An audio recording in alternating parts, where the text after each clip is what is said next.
Hey, it's Marthea Pitts, the MSW coach. I'm going to move you out the way for a moment. And I'm going to type a comment.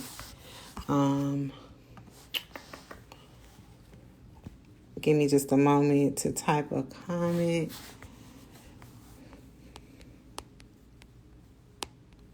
Hey, how you doing? I'm just typing a comment in the bottom. As you come in the room, tell me where you're logging in from. That's why you see the bottom of my head. If you are watching this replay, just skip ahead a minute. Hold on a second. I'm just typing a comment. We're going to start this conversation in just a moment. As you come in the room, drop in the chat where you're logging in from. I want to talk about the fact that for my people who have 8 to 10 plus years of work experience and who want to pivot to macro social work jobs, I want you to know that you don't have to start over. You don't have to start over at the bottom of the career ladder. So I'm going to talk about that. And I'm going to also explain why you may feel like, even though you have 8 to 10 plus years of experience, why you may feel like, well, if I leave my organization, I've been with them for 8 years, 10 years, and I go and I want to leave my job, that means I have to start over at the bottom and work my way up. That is not true. So if you are new here, because I realize I ain't been introducing myself. If you're new here, my name is Marthea Pitts. I help coach social workers make the pivot from case management jobs to macro social work roles. As of today, I've helped well over 170 plus social workers make the pivot. And one of the things that I've identified is that on average, my coaching clients have at minimum 8 to 10 years of work experience, right? And so what that looks like is specific work experience in the field of social work. And so I want to talk about, I know that people who are outside of my micro to macro career accelerator, I sometimes, not a lot, hear the concern over like, well, if I leave my job and I've been in this job for 18 years or been with this organization for 18 years and I'm making X amount of money, or I have the freedom to make my schedule as I want, what does that look like when I leave my organization? A lot of people are under the assumption that if they leave their organization or leave their job, they have to start over at the bottom of the career ladder, right? So what that looks like is typically in someone's career journey, they start in a very entry-level job and they work their way up. For a lot of social workers, they have not a lot. I would say probably like half and half. What I see is social workers that stay within the same organization system. So they probably been there since practicum, since internship. They've been with the same employer. And many people, not many, some of them have fears on leaving, right? Because they've worked their way up the ranks as far as they can naturally go. So what that may look like is they may have come in as a social worker 1 and they've worked their way up to like social worker 2, social worker 3, or they may be a supervisor. I haven't really met anyone that has really exceeded beyond that. Usually people get stuck around the supervisory level, and many of the people didn't even want to become supervisors. That was just the only place for them to advance to. And so sometimes people have concerns over the fact, well, if I leave and I work my way up to social worker 2, social worker 3, supervisor, whatever, if I leave this organization and go to another one, that means that I will have to work my way up again. And I want to say that is a myth, right? That is a myth.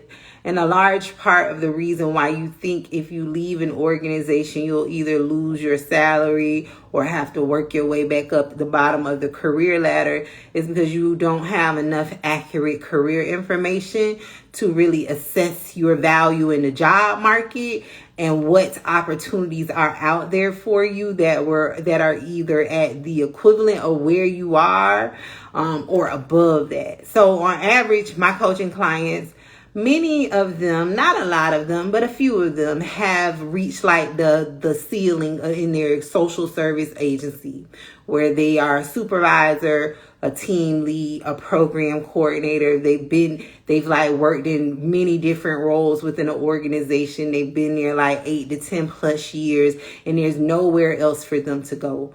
And so the first thing we do inside of the Micro to Macro Career Accelerator is I teach them how to effectively assess what experience they have, and then what is the going rate for that in other national organizations over and beyond a social service agency.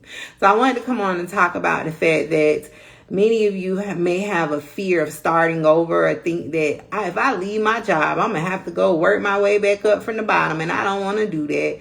Or you may have fear and like, I'm going to lose my flexibility in making my schedule. And I just want to tell you, like, if that is the thing that's holding you back from pursuing your dreams of having bigger impact, doing more, being more, whatever your thing as far as more is holding you back. And it's a silent barrier to you being great. And so the biggest reason that people think this is because they don't know how to effectively assess their value in the job market. They don't really understand the magnitude of what they've done in their work history that can really gain them 2 to 3 times more than what they're making in their job. And if you're staying in your job because it's like, oh, I get a flexible schedule and I get to make my schedule. But what if you got a job that gave you unlimited PTO? What if you got a job, which are all things my coaching clients get? What if you got a job where you only work 4 days a week and you wouldn't have to worry about a flexible schedule because you only work 4 days a week? Or what if you got a remote job instead of being in the office, and then you could really just do what you want to do and build your schedule around your day? These are the dynamics, these are the perks of working with organizations outside of social service agencies. And so I want to say, like, if your hesitation to go after the job you want is that you will lose like seniority, lose pay, fear of starting at the bottom of the career ladder, you have those fears because you don't have enough information to effectively assess what it really is out in the job market. And so what I always tell my coaching clients is that, well, what I teach my coaching clients is we don't take demotions. I gave a challenge to one of my coaching clients earlier that just landed a macro job, and she just started her position recently. I said, well, your next job that you go for should be well above like $100,000, right? And she almost flipped out her chair because that taps into a whole nother confidence issue. But I was telling her that because the job that she got hired for recently, she essentially got a position that she didn't even interview for. So what I told her was that based on this information and based on the fact that she essentially had a bidding war going on with employers, and this included corporations, this included national organizations that work in partnership with the federal government, I was like, that tells me that your going rate in the job market is much higher than we evaluated it at, right? And I said, really, truly, that tells me that you should be around somewhere between the $150,000, $200,000 mark, because her work experience is just that dynamic, and we packaged it in a way on her resume where employers are really knocking down her doors. Hence the reason she got a job that she didn't even take, a position that she didn't even technically apply for. She applied for a position under the one that she got.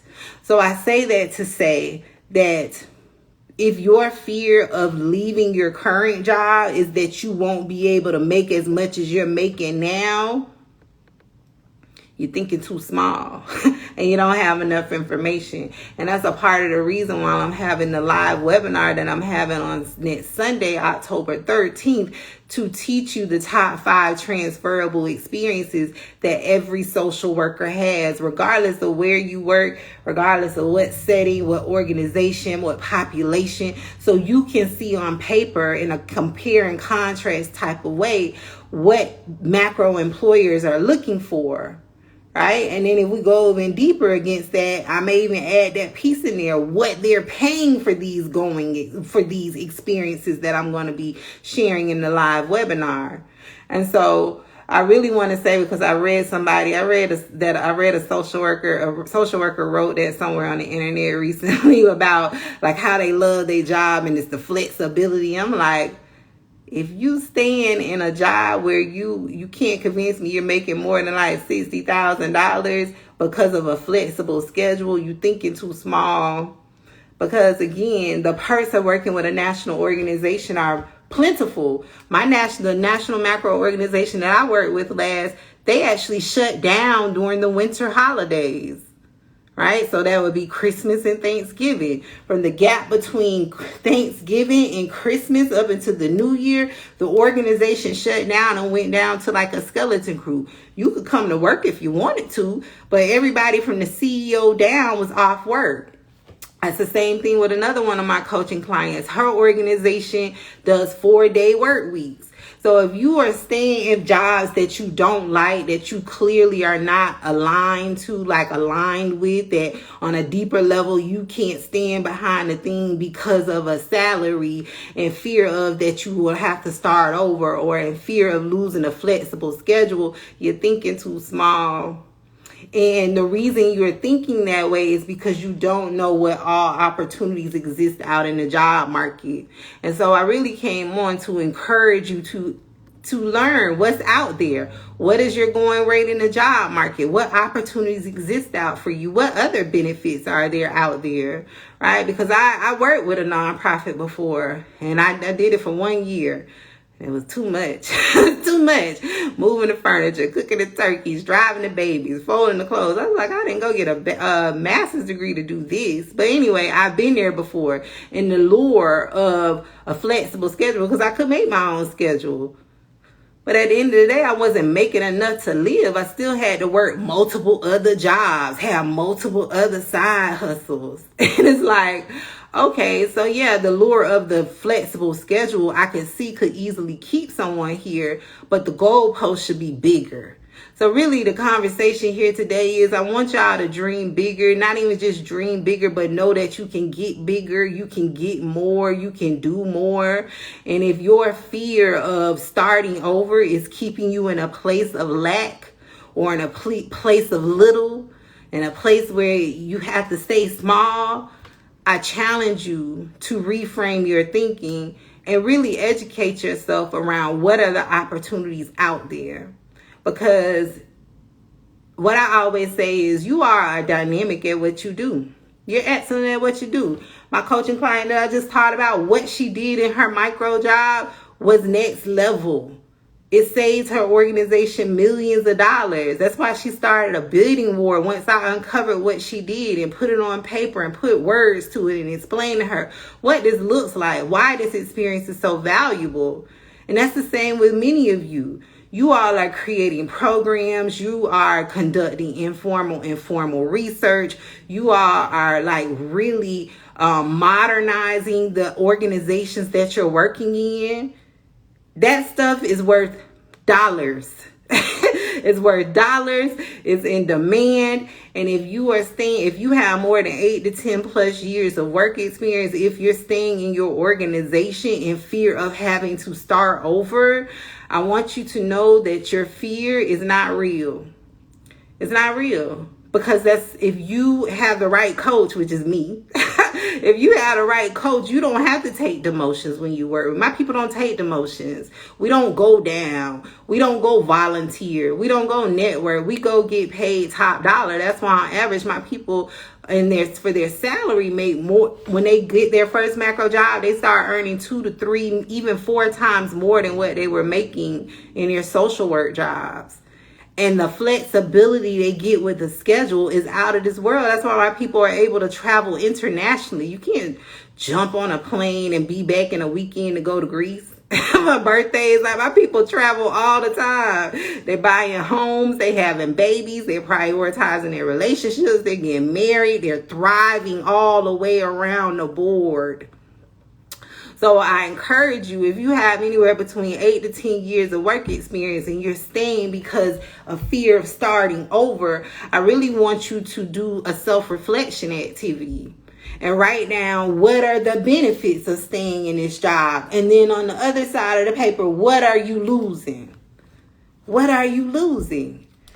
One of my other coaching clients, Michelle, she recently did a YouTube/podcast episode with me. And one of the things I said, talk to us about the return on investment of investing in my career coaching program. She named some stuff, but at the end of it, she was like, but more than all of that, because she's talked about how her salary has increased by 25 to 30,000, I believe it was. It was at least 25, but I think it was 30,000 on her investment, her 5-figure investment in my coaching program. She's made that back by earning 30,000 more a year. She talked about the fact that she has flexibility to work from home.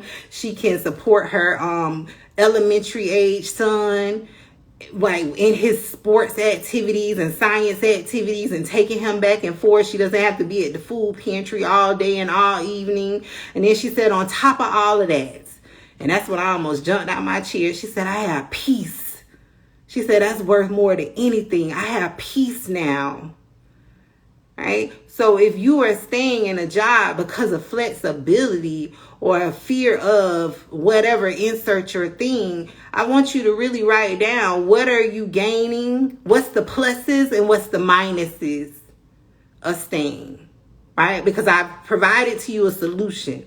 The solution is you got to educate yourself on what opportunities exist out in the world. You don't even have anything to compare and contrast with. You're just going with the first thing the people offered you.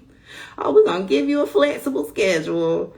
Okay, but what is the rest of the job market offering me for my skills, for my experience, for the things that I can add to an organization?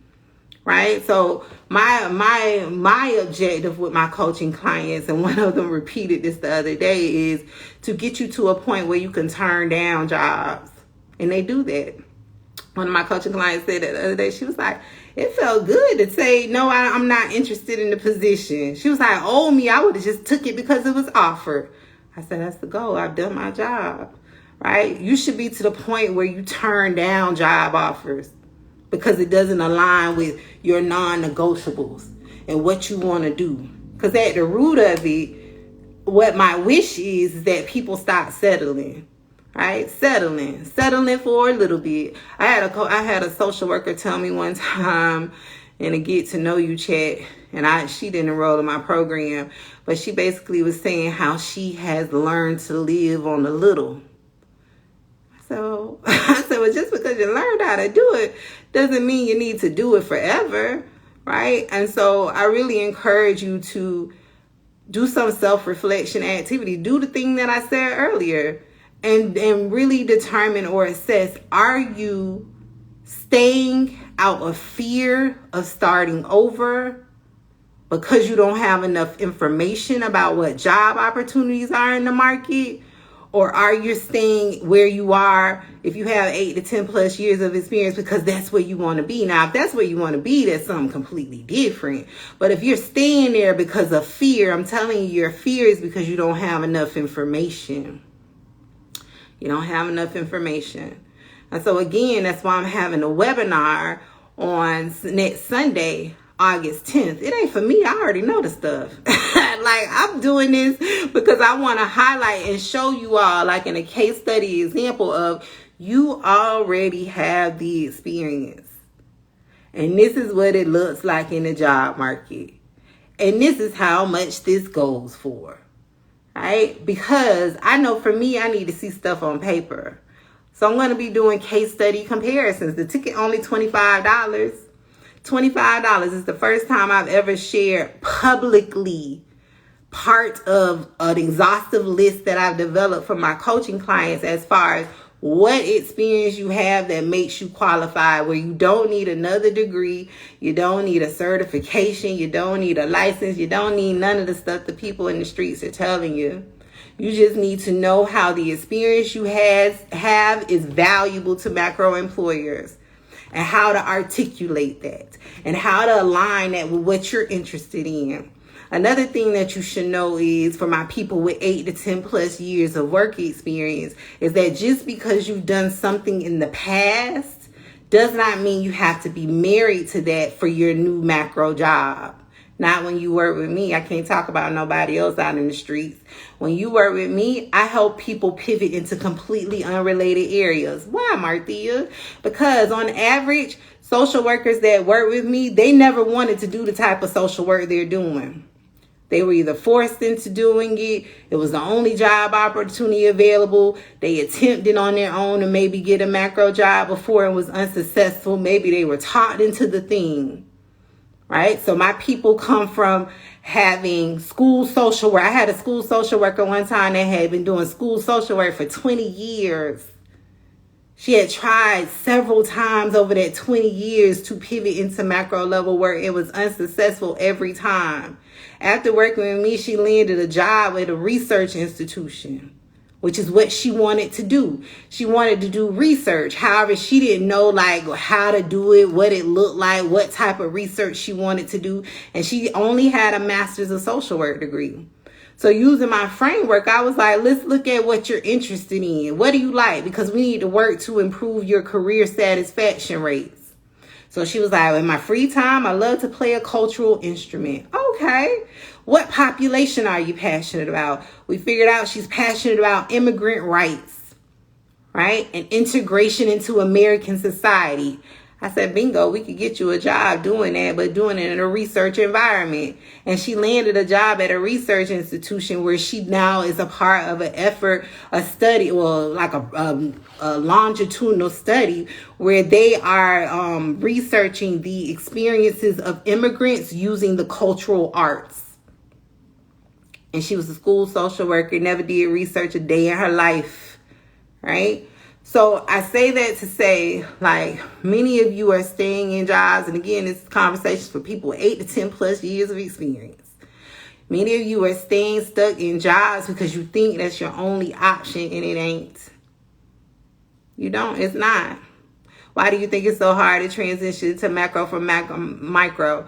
What I tell my people is that it's because macro social work is very vague and unclear in comparison to clinical social work. If you do your good Google Scholar search, you can find 500 million pieces clearly defining for you what clinical social work is, what it looks like, the modalities, what it takes to get a license, what the jobs look like, because it's very like, no offense, I'm just telling you in like workforce development terms, okay? Like go with me. Clinical work is very task driven, right? So you can be trained to do it. Macro social work, if you do the same Google Scholar search to find a definition about macro social work, you will find very little to no information.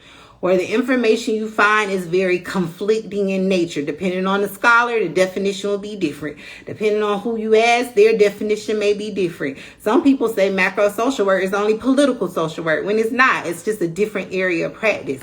Some people consider macro social work to be social service level work, and it's not. It's social work administration, which is a different area of practice. So I say that to say, because there's so much ambiguity around macro social work, it then makes it hard for you as a job seeker, a career seeker, to identify these opportunities in the job market. And a large part, this is my take on it, because I've been informally studying the thing for years. My take on it is because it's systems level work. It's work that's never been done before. If people had found a solution to systems level work and how to fix it, or how to address it, or how to address the symptoms, you know, like in clinical work, you all have solutions. They may not be permanent fixes, but you at least know what modalities, and I'm not clinical, but what modalities, what prescriptions, what therapy treatments, right? Macro social work, they don't have that because it's never been done. That's why we have so many systems level issues in the world. If it could be fixed, it would be fixed by now. That's why there's no certifications. When people are like, I'm getting a certification. What are you going to get a certification on? What you going to get a certification on? If there's a certification, that means the problem should be resolved. So why it's so hard for social workers, and it's not hard for my clients, so let me be clear, but I'm answering the question. Why it's so hard to make the transition on your own is because it's not clearly defined. You don't know what you're looking for, right? And so that's why I have taken all of the guesswork out from my coaching clients, and I've used my workforce development background where I work with universal career seekers. I know how to read labor market data. I know about what jobs look like. I know about how to, and then I also take my side of being a social worker, and then I blend the two worlds, right? That's never been done.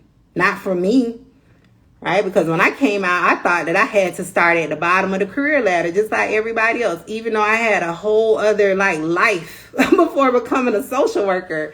For 10 years, I worked in social services. But I thought because I was a social worker, that meant I had to go get a case management job. Had I known what I knew 2 years into, after my MSW degree, I would have never went into case management. I'm thankful that I did because it gave me the firsthand experience that I need that makes me a better macro social worker. However, I would have never took that route, right? So to answer Bree's question, that's why it's so hard, because it's not a clearly defined side of practice in social work.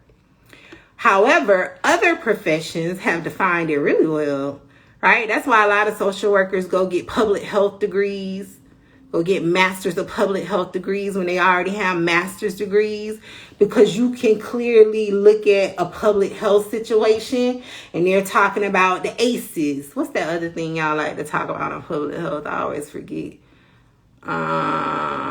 It's based on whatever the environment is the person lives in, their outcome will be looking like X, right? But it's all tied to health outcomes. But that's why social workers are drawn to things like that. That's why a lot of social workers go get public health degrees, because it's clearly defined and identifiable.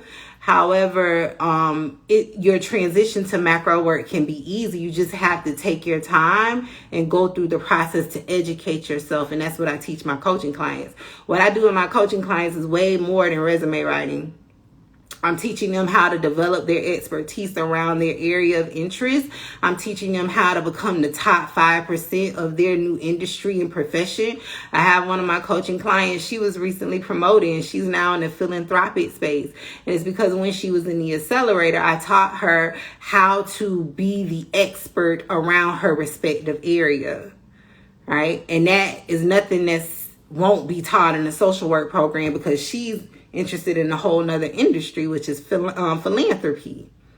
So it requires you in the pivot, it requires you to do more work over and beyond getting a degree. That's the main point. You really have to educate yourself about your topic, about your area. Today I was doing career clarity work with a new coaching client of mine inside of the micro to macro career accelerator. And we're still in the early stages of helping her through career clarity. Career clarity is where I take my coaching clients through my 3 Ps framework, which is designed to help you start designing a career based around what you like. Show of hands, drop a 1 in the chat if you ever worked a social work job and you really you could support the population, but you really weren't bought into the mission of the organization. Maybe you were working with the aging population, but you really wanted to work with children, right?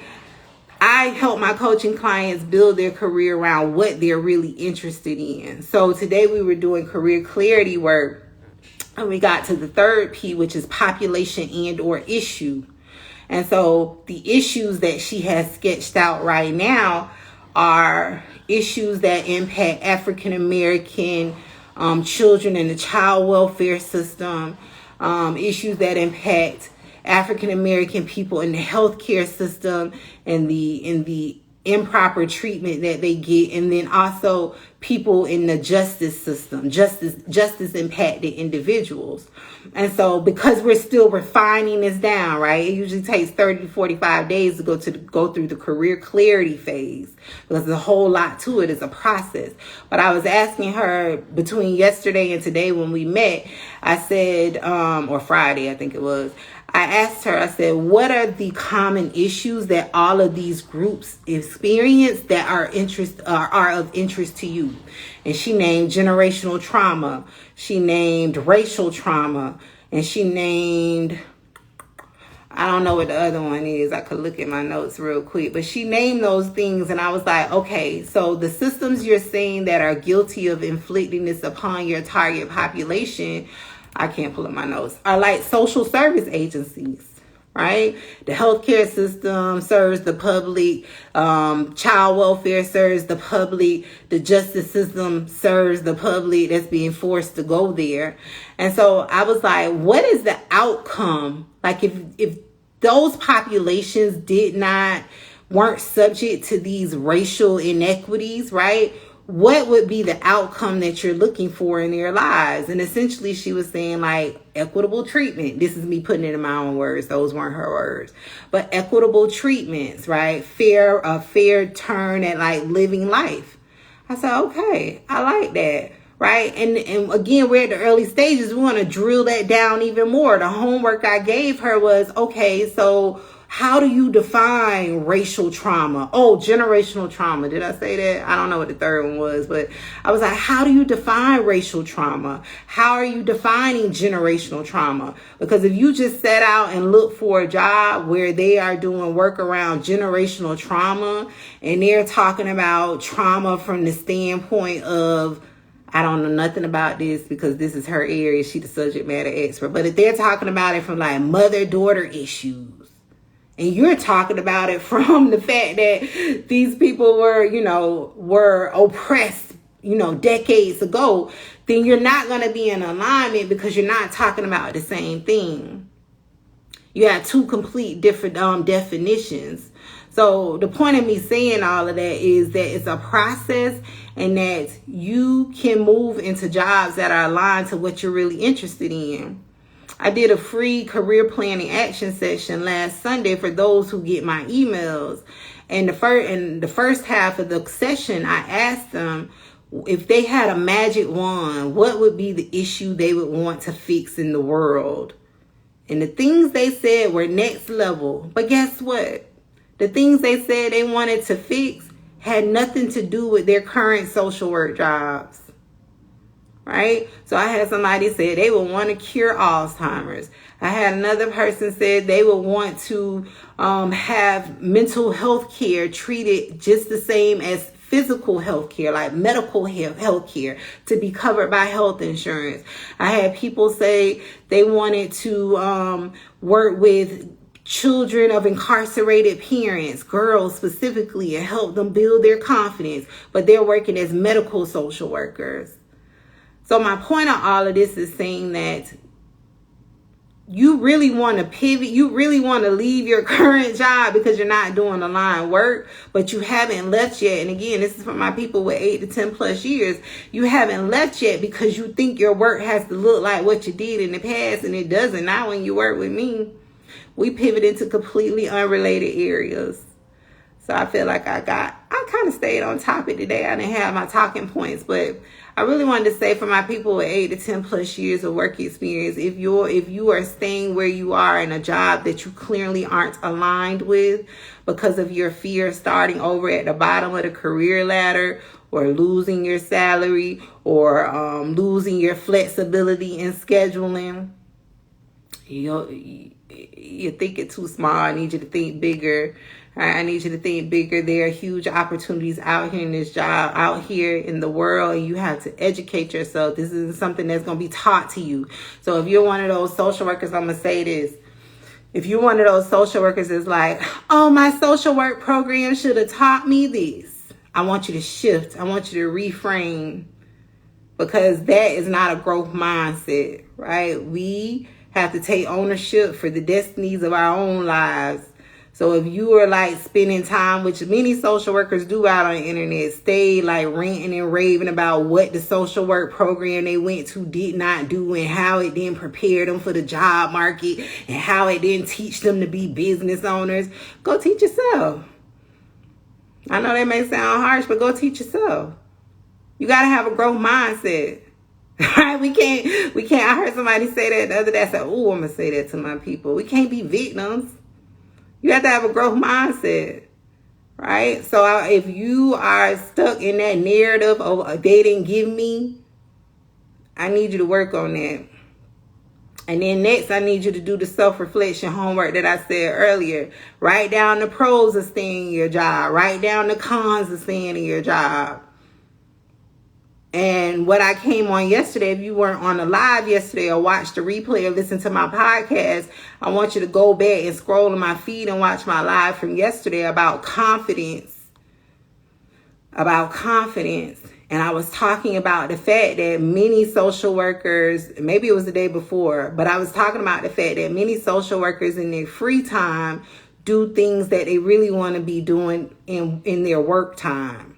So what that looks like is many of you are doing things for free, volunteering on the weekends, after hours, when you're tired and all of the things in their work-like activities. What I mean by work-life activities is not uncommon for you all to be volunteering for organizations and cooking chicken dinners and serving as the informal program manager. All that stuff you do in your free time is what you should be doing in your 9 to 5. And the reason you're doing it in your free time is because you're trying to create moments of joy for yourself. And that is a direct result of not being in an aligned job. If you were in a job, a 9 to 5, where you got to do the things that you are doing for free, you would not then have to spend your time outside of work doing work-like activities. You will then spend your time doing human activities. That's why people travel. They're not sitting at home coordinating resources and researching resources. They're out traveling the world extensively, internationally.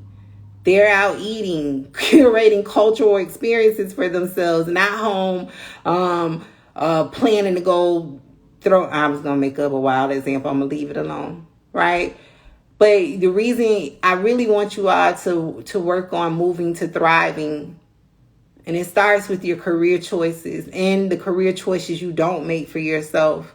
And I feel like I'm all over the place, but you all getting what I'm putting down apparently, right? So when you spend all of your time outside of work doing work-like activities, that is because you're not in an aligned job and you're trying to build in moments of joy for yourself. But what I want you all to be doing in your time off work is go to the park, go make some pottery, go travel, go to the museum, go to the park, not work-like activities, right?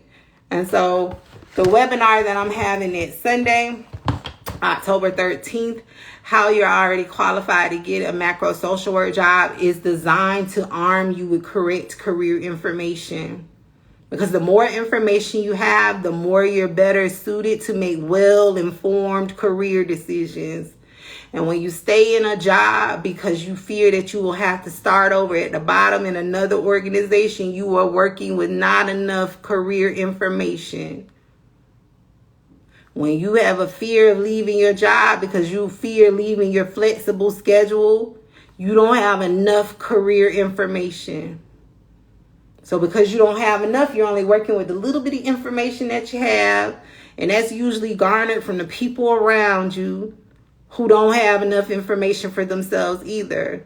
And like I said yesterday on the live, that's the difference between me and other career coaches. Other career coaches want to do this stuff for you. Me, I teach you how to fish.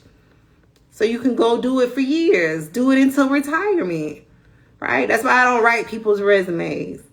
I teach you how to write your resume. I teach you how to go out and research the job market and determine, compare and contrast what your experience is worth in the job market, what that looks like in non-social work jobs.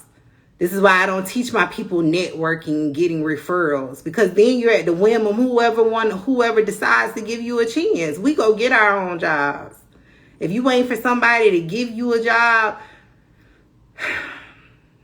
you are going to be at their, you're going to be, you won't have any control, right? It's all about who you know and what you do and how close a friend you are with them and how they feel about you and what? No, I want to get a job based off of my work. I want to get a job based off of what I've done, right? And so that's why I don't teach my people networking. I don't teach my people to do informational interviews and referrals. And that is giving people too much control. And I almost started to reference the sermon I heard today, and they talked about it. And I thought about y'all. You're giving people too much control. It's too much. It's too much. All right, so I'm going to leave because I feel like I'm finna get on one. But the ticket is in the bio. Attend to how you're already qualified to get a macro social work job. The live webinar is going to be 2 hours. It's going to be good.